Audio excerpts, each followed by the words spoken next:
अस्सलाम वालेकुम my YouTube family, कैसे हैं आप सब। उम्मीद करती हूँ आप सब लोग खैरियत से होंगे और खुश होंगे। तो जी व्लॉग की शुरुआत होती है रात के खाने से। तो जी शब मेराज वाला दिन था, तो सोचा क्यों ना व्लॉग भी स्टार्ट कर दिया जाए। शाम को मैं यहाँ खाना चढ़ाई थी और मैंने खाने में दाल चढ़ाई थी। और दाल की रेसिपी बिल्कुल सिंपल है। इसके अंदर मैंने थोड़ी सी मिर्चें, हल्दी और अदरक लहसुन का पेस्ट ऐड करा है। उसके बाद यहाँ मैंने रोटियों की तैयारी भी शुरू कर दी थी, साथ साथ दाल भी चढ़ा रही थी और आटा वगैरह भी गूंद रही थी कि सारे काम जल्दी जल्दी साथ साथ हो जाएं, क्योंकि फिर रात को तो ज़ाहिर है आप सबको पता है कि इबादत वगैरह करते हैं।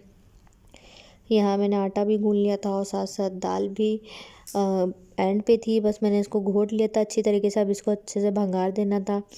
इसमें मैं प्याज का और ज़ीरे का और गोल वाली मिर्चों का भंगार देती हूँ। साथ साथ मैं यहाँ रोटी भी बनाती जा रही थी, सारे काम एक साथ कर रही थी ताकि जल्दी से फटाफट से काम हो जाए, क्योंकि बहुत सारे काम होते हैं करने वाले। वज़ू करना होता है, नमाज़ें वगैरह पढ़नी होती है, तो इसलिए जितने जल्दी हो जाए काम उतना ही अच्छा है। उसके बाद मैंने यहाँ साथ साथ दाल को भगार दिया और उसके बाद मैंने यहाँ रोटियाँ वगैरह भी बनाना शुरू कर दी। यहाँ देख सकते हैं आप सब। बताएं आप सब इबादत की रात को कैसे गुजारते हैं, क्या करते हैं, नवाफिल वगैरह पढ़ते हैं या कुछ और करते हैं।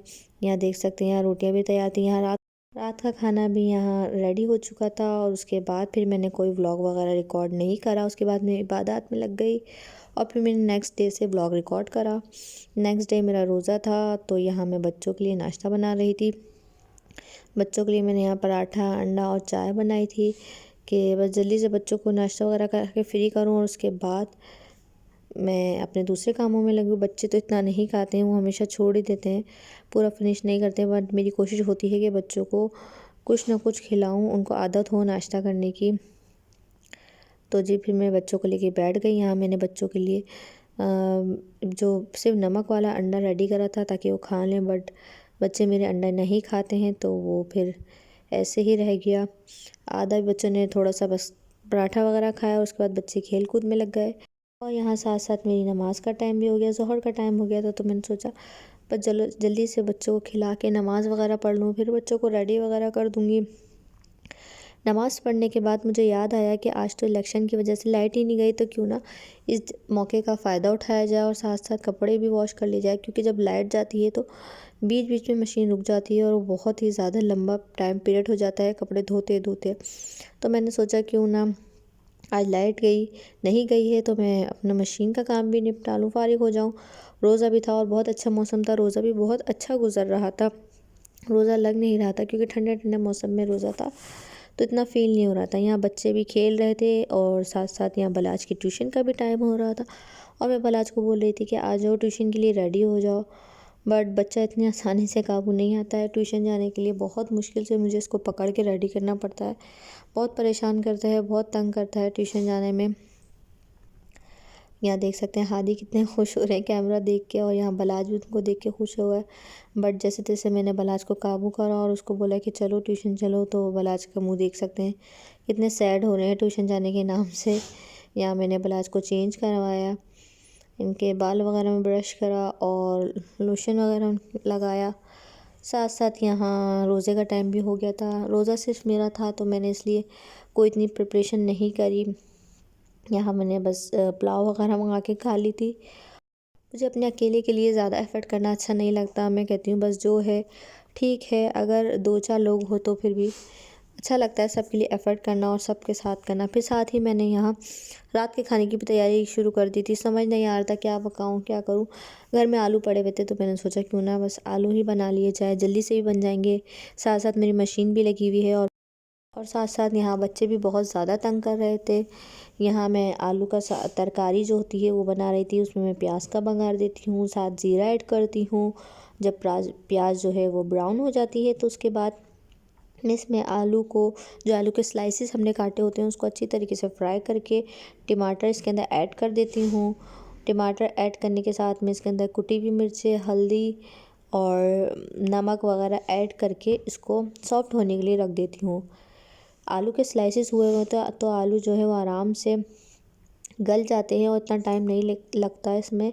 4 to 5 मिनट्स यानी 5 to 6 मिनट में हम इसको ढक के रखते हैं और उसके बाद आके इसका पानी खुशक कर लेते हैं, क्योंकि आलू जो है वो स्लाइसिस में हुए हुए होते हैं, वो जल्दी ही गल जाते हैं। यहाँ देख सकते हैं टमाटरों ने पानी छोड़ दिया था। अब मैं इसके अंदर मज़ीद पानी वगैरह कुछ ऐड नहीं करूँगी, क्योंकि इतना पानी इनफ है, क्योंकि आलू भी स्लाइसिस में है तो वो भी बहुत जल्दी हो जाएंगे। यहाँ मैंने 5 मिनट बाद आके देखा तो यहाँ आलू भी गल चुके थे। उसके बाद मैंने इसकी अच्छी तरीके से भुनाई की, हरा धनिया वगैरह इस पर गार्निश कर दिया भुनाई के बाद। और देख सकते हैं आप 10 से 15 मिनट में ये सालन जो है वो फ़ौरी रेडी हो जाता है। बस इसको काटने में थोड़ा टाइम लगता है, क्योंकि इसको बारीक बारीक स्लाइसेस में काटना पड़ता है। तो ये मुझे बहुत ज़्यादा इजी लगता है, इसलिए मैं जब भी मेरे पास टाइम कम होता है तो मैं जल्दी से आलू की तरकारी वाला सालन बना लेती हूँ। यहाँ देख सकते हैं बच्चे जो है बलाज भी स्कूल ट्यूशन से आ चुके थे, और बच्चे जो है वो अपने बाबा के पीछे लग रहे थे कि उनको बाहर जाना है।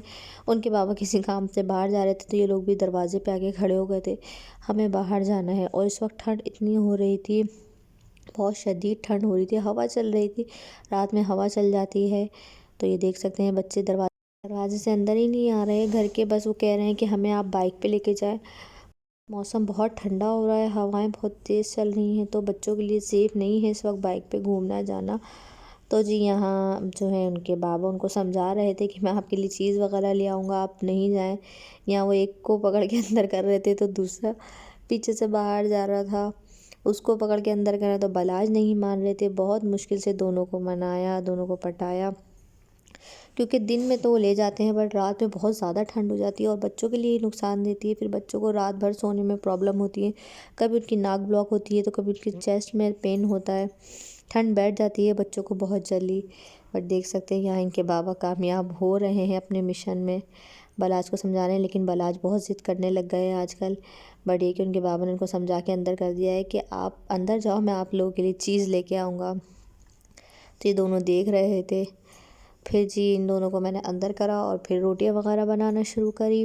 बस यही होती है दिन की रूटीन, उठना, घर के काम करना, बच्चों को देखना, और फिर रात को घर में खाना वगैरह बनाना, रोटी बनाना, और बच्चों के साथ जी लगे रहना।